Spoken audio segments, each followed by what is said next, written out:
사도들의 손을 통하여 민간의 표적과 기사가 많이 일어나매 믿는 사람이 다 마음을 같이하여 솔로몬 행각에 모이고, 그 나머지는 감히 그들과 상종하는 사람이 없으나 백성이 칭송하더라.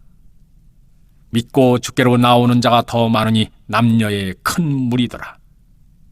심지어 병든 사람을 메고 거리에 나가 침대와 요위에 누이고, 베드로가 지날 때 혹 그의 그림자라도 누구에게 덮일까 바라고 예루살렘 부근의 수많은 사람들도 모여 병든 사람과 더러운 귀신에게 괴로움을 받는 사람을 데리고 와서 다 나음을 얻으니라.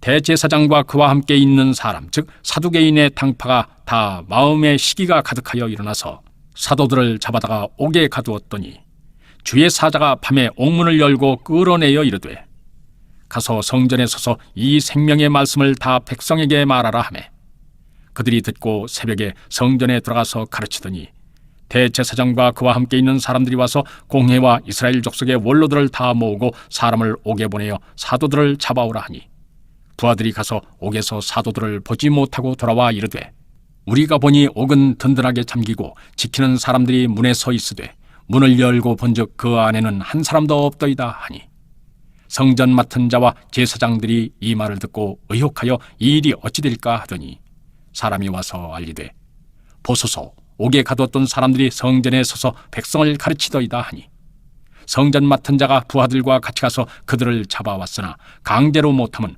백성들이 돌로 칠까 두려워함이더라. 오늘 본문을 보면 베드로뿐 아니라 다른 사도들의 손을 통해서도 표적과 기사가 많이 나타난 것을 알 수 있습니다.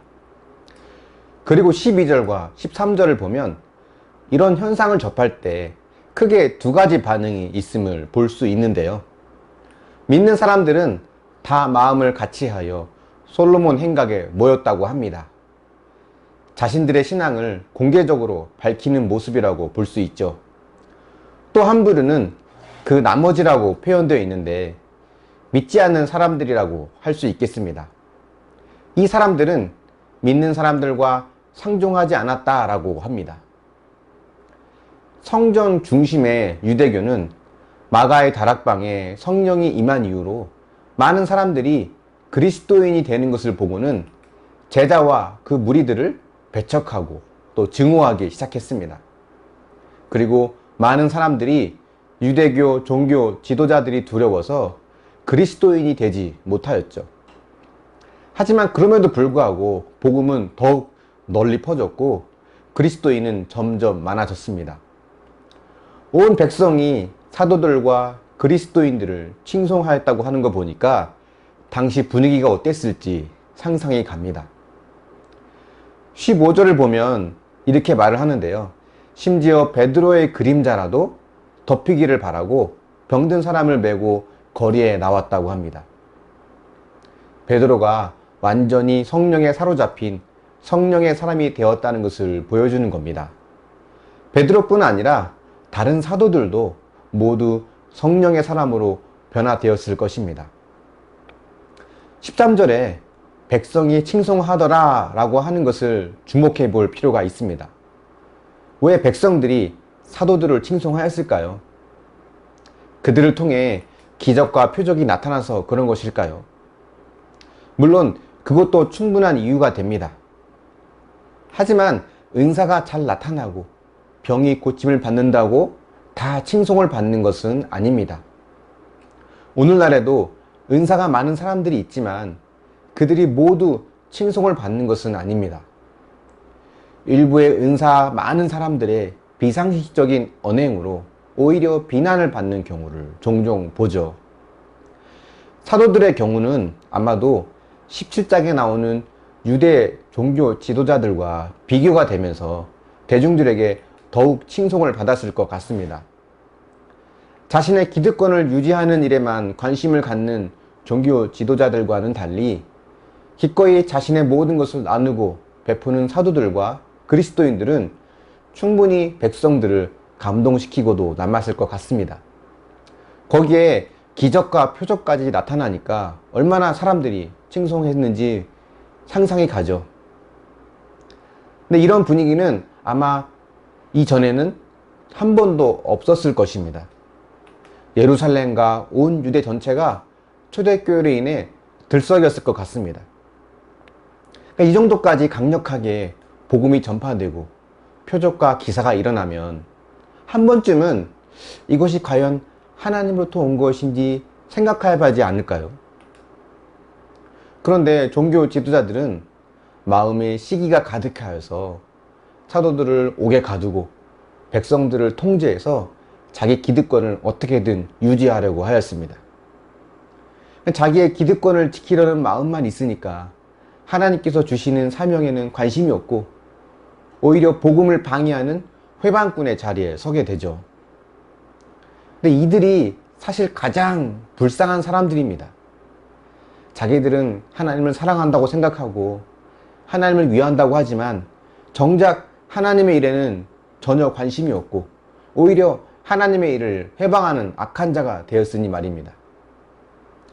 아무리 사도들을 옥에 가둔다고 해도 복음은 멈추지 않습니다. 하나님의 뜻은 이루어집니다. 오히려 종교 지도자들이야말로 자신의 시기와 욕심이라는 감옥에 갇힌 자가 된 것입니다. 나의 기득권을 지키기 위해서, 내 욕심을 채우기 위해서 혹시 누군가를 시기하고 있지 않습니까? 저도 부교육자로 있으면서 다른 부교육자들보다 더 인정받고 칭찬받고 싶은 마음에 더 잘하는 동료를 보면 그들을 칭찬하고 격려하기보다는 시기하던 때가 있었습니다. 돌아보면 그런 제가 가장 미련한 자였고 불쌍한 자였다는 것을 알게 됩니다.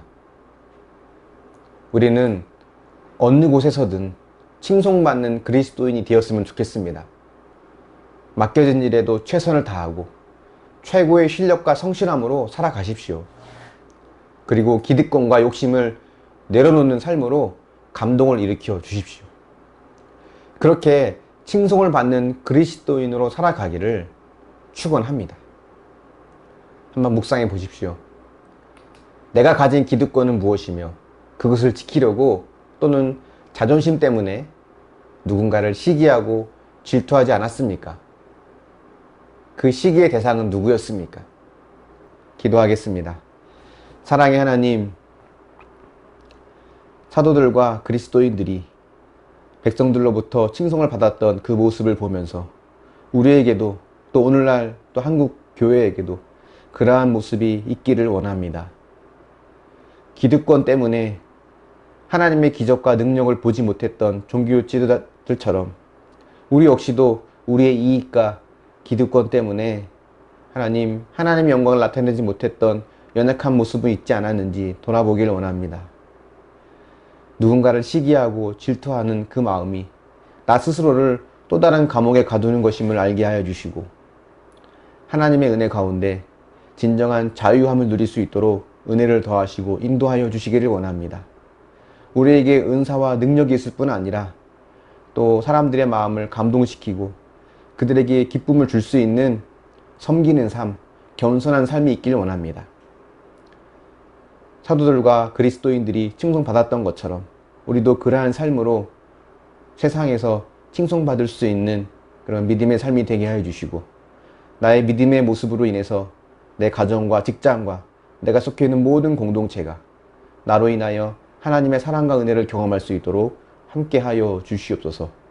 감사드리며 예수님의 이름으로 기도합니다. 아멘.